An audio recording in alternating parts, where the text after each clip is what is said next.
ये सीरीज को देखने से पहले आप सोच रहे होंगे कि क्या एक्सपेक्ट करूं मैं इससे, पर मैं बस यही कहूंगा कि एक्सपेक्ट द अनएक्सपेक्टेड। जब से इस टू डूम अनाउंसमेंट में बात आई तब से मैं इसके लिए एक्साइटेड हूं। सिंस एक स्टेलर कास्ट होने के वजह से सीरीज अपने आप में ग्रैंड फील होता है and on top of it Raj and DK का तड़का अपने तरफ से इस सीरीज को और प्रभावित रखता है। तो आज इस रिव्यू में इस सीरीज के रिलेटेड में इसके कास्ट परफॉर्मेंस के बारे में बात करूंगा और साथ साथ में इस सीरीज के रिलेटेड जो बातें मुझे अच्छी और बुरी लगी वो भी मैं आपको बताऊंगा और इसके रिलेटेड क्वेश्चंस को भी हम लोग इसमें डिस्कस करेंगे। तो अगर एक सिंपल सेंस में इसकी स्टोरी के बारे में बताऊं तो मेजरली ये सेट है 90s में। गुलाबगंज का किस्सा है जो कि एक फिक्टिशियस बनावटी रूप से कहानी के लिए बनाई गई जगह है, जहां पे एक ड्रग डीलर सुकांतो नामक एक बहुत बड़ा डील करने पहुंचता है गांची सुनेर के साथ, जो कि सतीश कौशिक सर है उसका सगे बेटे लायक नवीद आ जाता है जो अब उसका राइवल बन चुका है और उसे भी इस डील का हिस्सा चाहिए। और स्टार्ट हो जाती है इन दो गुट के बीच में झड़प। सीनियर गांची अपने एक्सीडेंट के वजह से हॉस्पिटल तो पहुंच जाता है और एक chain of action reaction start हो जाता है इस डील को हथियाने के लिए। इस पूरे चीज में फिर एंट्री होती है इंस्पेक्टर अर्जुन की, जो कि अपनी इज्जत और अपनी करतूत अपने परिवार से छिपाने के लिए सब गिरफ्त में लिए हफीम को खुद से सुकांतो को बेचने का डील करता है। पर सीरीज के एंड तक हंगामा चाहिए और एक नाइट आउट में चीजें सुलझती है। और ज्यादा स्पॉयलर्स ना देते हुए आप इस सीरीज को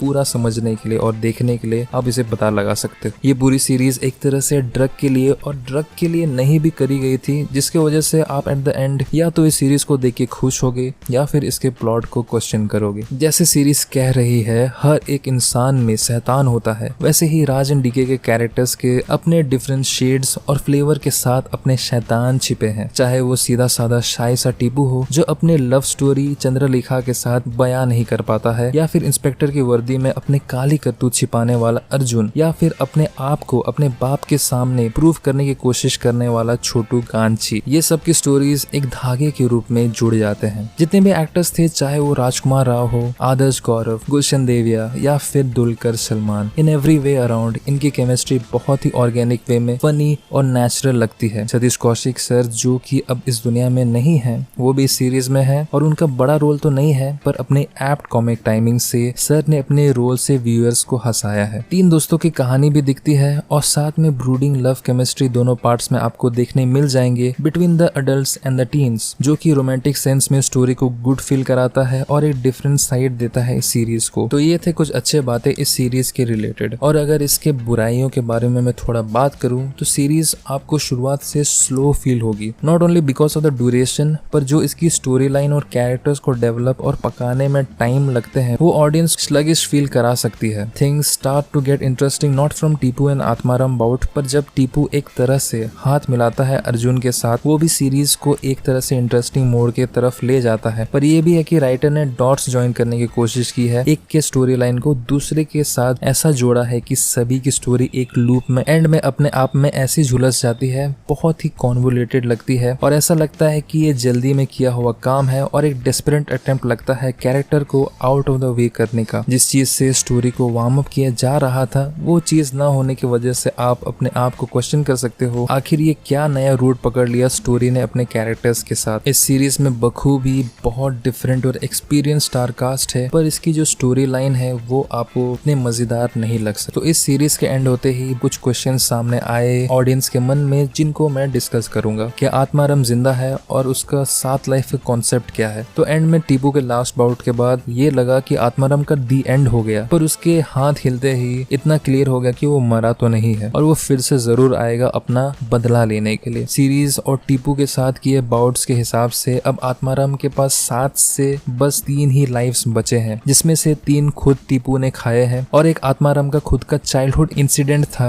जिससे वो बच गया था। आदर्श गौरव का कैरेक्टर जुगनू गांची का, अब मेरे तरफ से जो आदर्श ने रोल किया being a kid and Gandhi, definitely वो अपनी तरफ से अपना डोमिनेंट साइड तो नहीं दिखा पाया, पर जो रियलिटी को लास्ट में वो अपनाता है उससे क्लियर हो जाता है कि ये एक प्रोग्रेसिव कैरेक्टर को ऐड करवाना चाहते हैं। और जो थ्रू आउट द सीरीज इसके स्टेटमेंट्स थे और जैसा लुक्स वो बनाता है बाय द फर्स्ट टाइम ही सीज अर्जुन, डेफिनेटली अपने कैरेक्टर को सही रूप से दिखा पाया था आदर्श ने। International series like 13 series why में भी, जिसका नाम था ब्रैंडन फिल्म, जो रियल लाइफ में गे रह के on series straight guy play करता है, तो डेफिनेटली कोई क्राइटेरिया नहीं है कि बस एक ट्रांसजेंडर एक्टर ही ट्रांसजेंडर के रोल कर सकता है। तो अगर आदर्श गौरव इस रोल को अच्छे अच्छे से निभा सकता है तो वो इस रोल को भी कर लेगा। आदर्श गौरव को मेजरली सबने व्हाइट टाइगर में देखा था और उसमें किए एक्टिंग के प्रदर्शन से वो बहुत फेमस हुए और इस सीरीज में भी एक डिफरेंट सेट ऑफ कैरेक्टर को वो अच्छी तरह से निभाने की कोशिश कर रहे हैं। तो ऐसे बहुत छोटे फनी एलिमेंट्स भी आपको देखने को मिलेंगे जहाँ पे सीरीज की शुरुआत में ही बाबू टाइगर 4 कट आत्माराम के हाथ में मारा जाता है उसके ही सिग्नेचर स्टाइल में, और मरने के बाद